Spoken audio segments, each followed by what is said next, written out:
¿Qué tal, amigos de Willaricuy? Interesante esta semana de programas seguidos durante toda la semana con IPROGA, que es un referente en trabajos de investigación y sobre todo de gestión de trabajos en esta Semana del Agua. Y estos profesionales son bastante interesantes, como han podido apreciar ustedes ya a lo largo de esta semana. Fanel Guevara es una persona que también pertenece a Willaricuy, pero qué bueno que estés en IPROGA, Fanel. ¿Qué tal? Bienvenida. Buenas noches a todo el público que está en la posibilidad de escucharnos o vernos.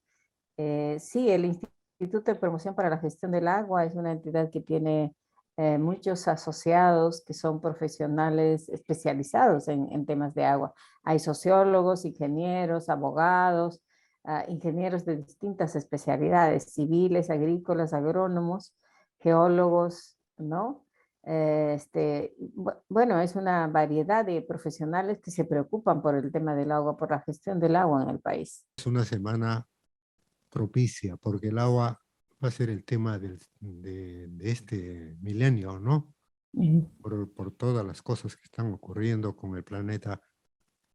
Y tienes amigas bastante interesantes. ¿Qué me puedes contar de la doctora Ana María Acevedo. Acevedo? Bueno, Ana María Acevedo Tovar, ella es socióloga. Está totalmente especializada en la gestión de agua potable y saneamiento. Ella hace estudios, trabajos, también trabajo de promoción con poblaciones de zonas urbano marginales o en poblaciones rurales sobre instalación de sistemas de agua potable, saneamiento, todo lo que es desarrollo de capacidades. Antes ha trabajado con Fovida y ha producido materiales, o sea, está muy especializada en el tema. Qué bien.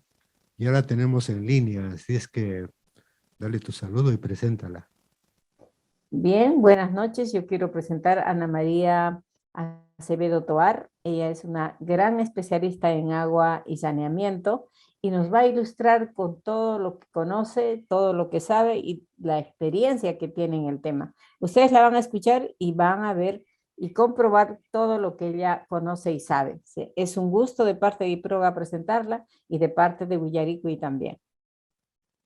Gracias, Fanel. Vamos adelante. ¿Qué tal, doctora? Bueno, yo desde el punto de vista de agua y saneamiento, ¿qué es lo que podríamos decir? A ver, en primer lugar que tenemos grandes brechas de acceso a los servicios de agua y saneamiento, sobre todo en la población rural, ¿no? Mientras que más o menos se calcula un poco más de un 90% del acceso a servicios de agua y saneamiento en las ciudades, en las zonas rurales estamos en 67, 70%, y en saneamiento mucho, mucho menos, ¿no? Entonces, en las áreas rurales, así como digamos, en las zonas, en la Amazonía, ¿no? El saneamiento básico, o sea, el tener una red de conexión de agua, desagüe, o pozos sépticos mejorados, en fin, es bastante bajo, ¿no? No llega ni al 30% en promedio, y en algunas zonas de la Amazonía no llega ni al 20%, ¿no? Entonces, estas brechas no son de ahora, de estos últimos tiempos, sino se van arrastrando a lo largo de los años, y esto no quiere decir que no se haya invertido grandes sumas de dinero para acortar las brechas.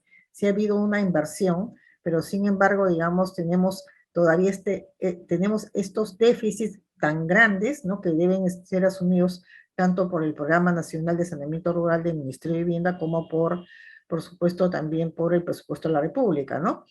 Luego de la pandemia, ¿no? Bueno, la pandemia nos ha evidenciado la carencia de estos servicios, no solamente en la zona rural, sino también en la zona urbana, ¿no? En la zona urbana tenemos déficit, digamos, de las empresas de agua y saneamiento que abastecen agua a las ciudades, en aquellas zonas periféricas donde no llega el servicio, ¿no? Y en las grandes ciudades, como por ejemplo en Lima, mucha gente se abastece de camiones cisternas, ¿no? Entonces, digamos, poca la cantidad de personas que se abastecen de camiones cisterna, ¿no? Se calcula más o menos que Sedapal, digamos, cubre, ¿no? Hasta un 90%, dicen algunos 92%, en fin, pero generalmente hay como un 8% de población total que no tiene servicios de agua y saneamiento. Y esto se debe a múltiples factores, ¿no? No solamente por el asunto de la empresa para ampliar sus redes, sino también porque no existe un planeamiento urbano, porque se ocupa el terreno sin, digamos, un mayor estudio, y además en aquellas zonas de laderas, de cerros, en fin, es casi imposible conectarse a redes, ¿no? Entonces, tenemos una ciudad de crecimiento desordenada, y con el tema del cambio climático, digamos, además tenemos muchos peligros que amenazan no solamente las viviendas de las personas, sino la vida misma de la gente, ¿no? No olvidemos, por ejemplo, en el 2017, cuando, digamos, el niño vocero arrastró muchas viviendas de zonas urbanas, ¿no? Porque efectivamente no hay una planificación que tenga que ver, digamos, con criterios más técnicos de dónde puede asentarse la población y dónde no debe asentarse la población. Y Entonces tenemos...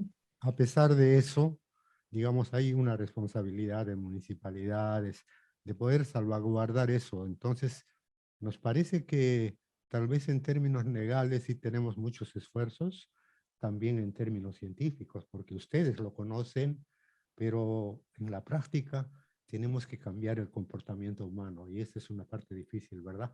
No le escuché bien, no le escuché mucho la pregunta. Le decía que, ahora me escucha mejor, Sí, ahora sí, sí.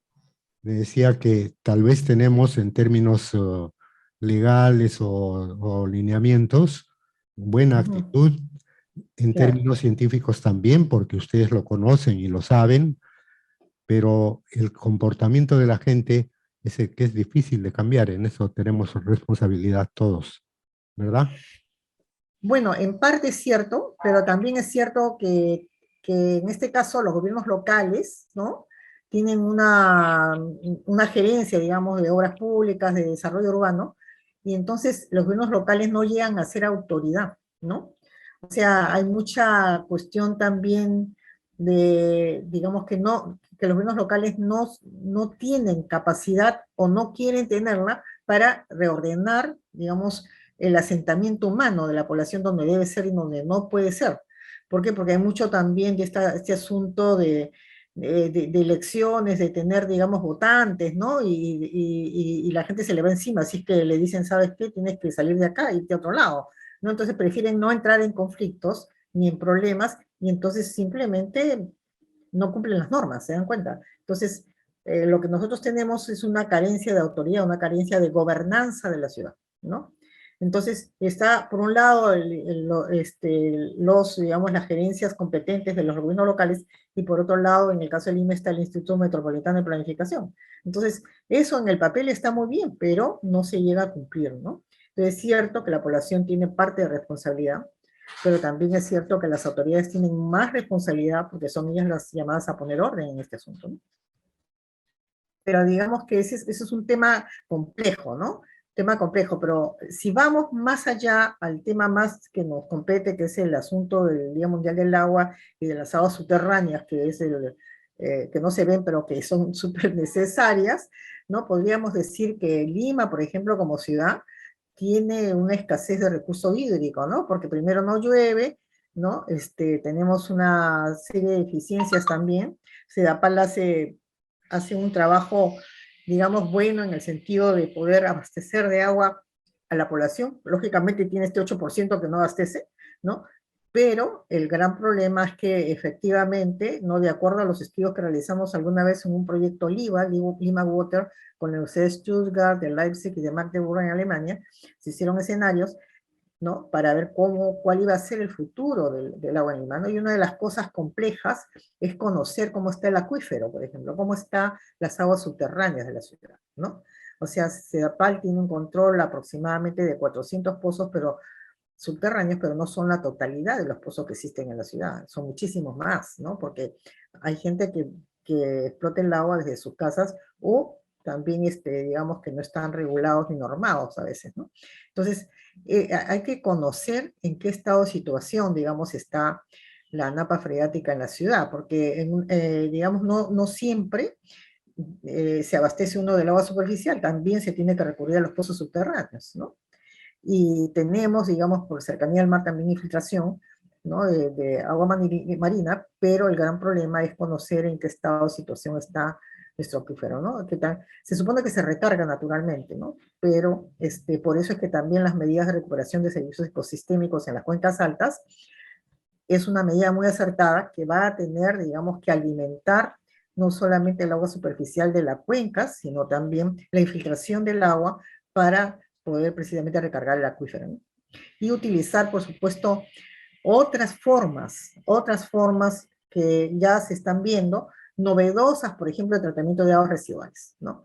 O sea, no solamente tratar las aguas residuales para mandarlas al mar, sino también para que puedan infiltrar el terreno, ¿no? Para que estén lo suficientemente, digamos, tratadas y que puedan también hacer lo posible para incrementar el recurso hídrico subterráneo, ¿no? Entonces, eso es algo que hay que asumirlo, que todavía, digamos, la tecnología que tenemos no está, digamos, de repente no lo sé, pero yo creo que no tenemos una tecnología acorde para que efectivamente el tratamiento de aguas, aguas residuales pueda tener capacidad de infiltrar en la napa freática, ¿no? Por la cuestión de la contaminación. Tampoco es cuestión de copiar algún otro elemento de otro país, porque el Perú tiene sus propias características. Y Ajá, así. la gente no conoce esa realidad y por lo tanto hay que avanzar nosotros mismos. Sí. ¿Sí? Por supuesto, yo creo que han habido que a nivel de experiencias nacionales, una de las cosas que es realmente muy notable para mí, ¿no? Desde mi punto de vista, después de tantos años de experiencia, en primer lugar es la organización de la población. O sea, yo creo que si la sociedad civil no participara tanto en la gestión de los servicios de agua y saneamiento en las zonas rurales, que lo hacen gratuitamente, que administran los servicios que no tienen, o como en las comunidades campesinas altoandinas, por ejemplo, para manejar el recurso hídrico a través de los comités de regantes, ¿no? O también trabajando en estos proyectos de recuperación de servicios ecosistémicos, o en las famosas amunas de siembra y cosecha de agua. O sea, todo este potencial de trabajo realmente y de estrategias y metodologías peruanas, ¿no? Que tienen además mucha historia detrás, ¿no?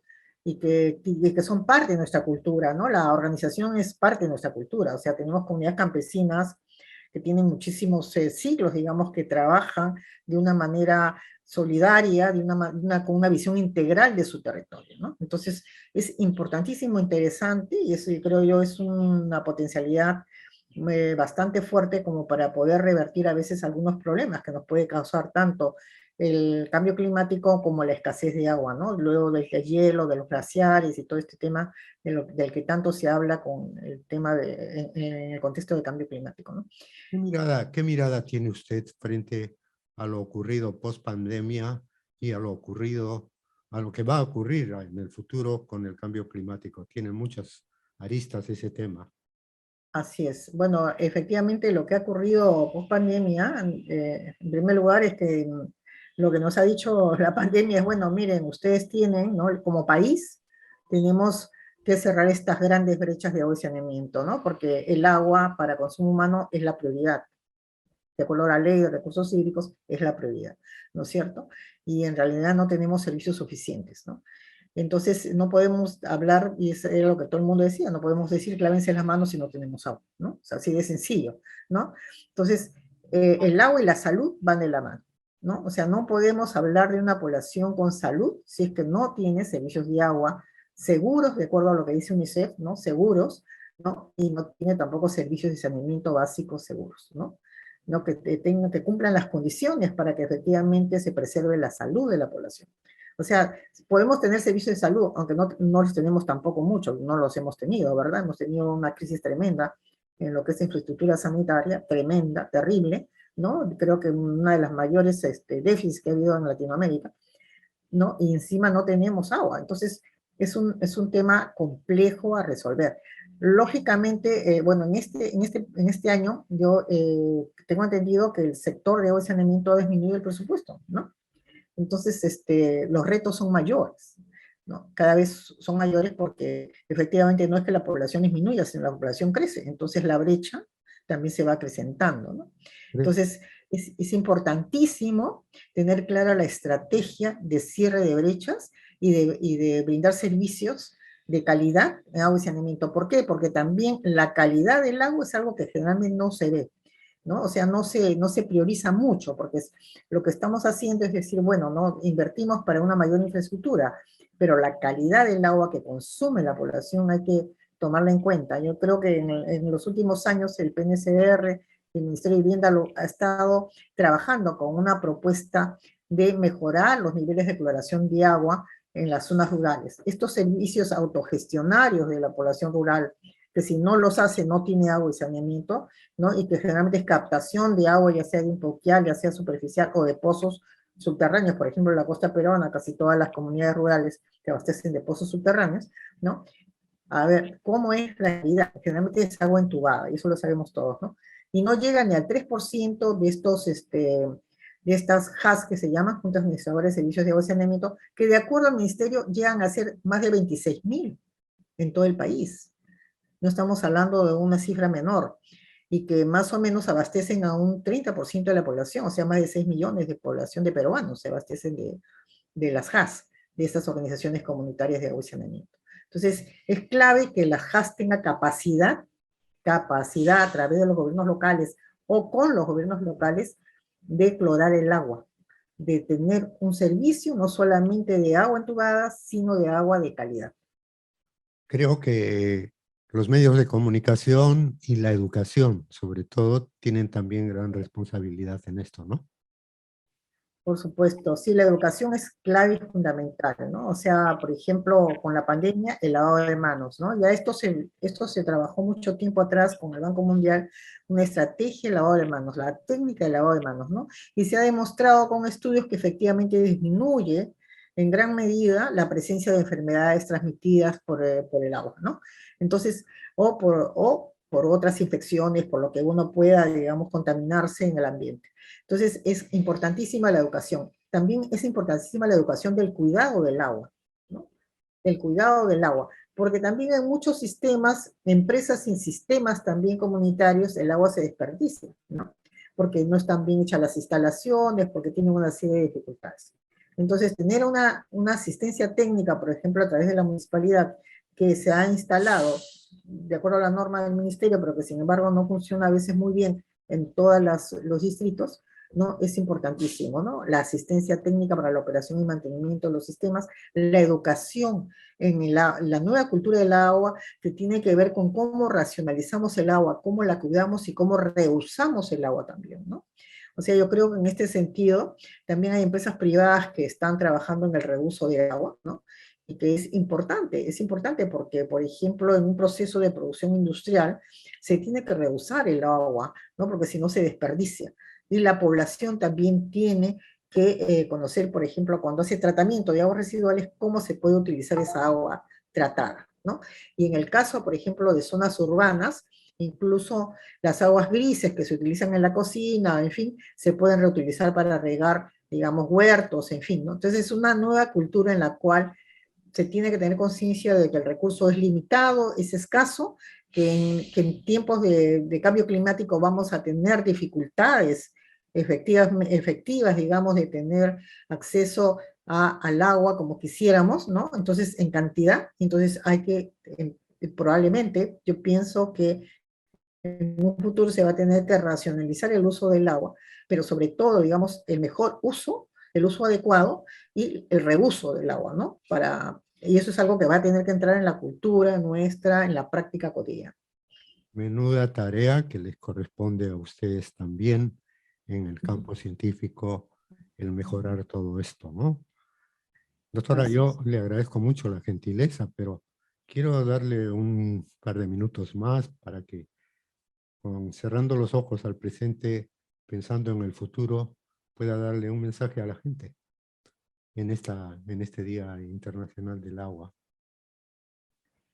Sí, bueno, yo el mensaje que daría es que el agua es un recurso vital, fundamental para la salud de todos, de todas las personas, hombres, mujeres y niños, y que tenemos que empezar a cuidar el agua tanto superficial como subterránea.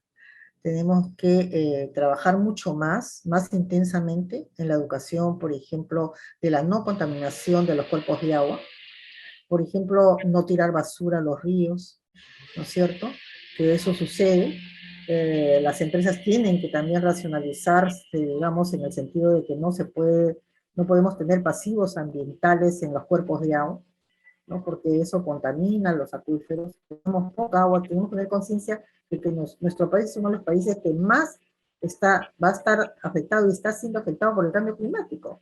Y tenemos que cuidar el agua, ¿no? El agua es vida. Cuidemos el agua y eduquemos a nuestros hijos en la escuela a cuidar el agua, a reusar el agua y a trabajar también de manera más asociada con, digamos, los gestores comunitarios, con la población que maneja y gestiona estos sistemas y con el sector público y los técnicos especializados, ¿no? Para garantizar un buen servicio y para garantizar también la sostenibilidad del agua desde la cuenca alta hasta la cuenca baja. Muchas gracias. Había omitido, está Fanel con nosotros. Fanel, ¿tienes alguna reflexión, algo para preguntar, decir? No, bueno, yo creo que hay que agradecer la participación de Anita. Ha sido muy clara en su propuesta sobre qué hacer con el agua potable y saneamiento, porque a veces se habla del agua y todo el mundo se preocupa solo del riego. Y el agua y saneamiento es un problema muy importante para el país y no todos tienen ese servicio, incluso siendo un derecho humano. Entonces, este Día del Agua debe permitirnos también reflexionar que si bien es cierto hay aguas superficiales que se usan, también hay aguas subterráneas que se usan y tienen que tener la calidad suficiente para garantizar la salud de las personas. Yo quiero agradecer en nombre de IPROGA y de Uyaricuy, ¿no? Porque estamos organizando de manera conjunta estas video presentaciones para celebrar justamente una Semana del Agua y con las mujeres del IPROGA, porque todas las invitadas son socias del IPROGA o han sido, ¿no? Por ejemplo, Nicole ya no es socia actual, pero ha sido socia fundadora del IPROGA. Entonces hemos invitado a todas porque pensamos que no solo debe relevarse el conocimiento técnico de los varones, sino ver que las mujeres también están en estos temas tan importantes que requieren tanta especialidad y tanta profundidad. Gracias, Anita, y gracias también. Gracias, Henry. Muchas gracias por la invitación. Muy amable, muchas gracias. Muchas gracias. Bueno. Ya nos estamos viendo. Chao. Ya.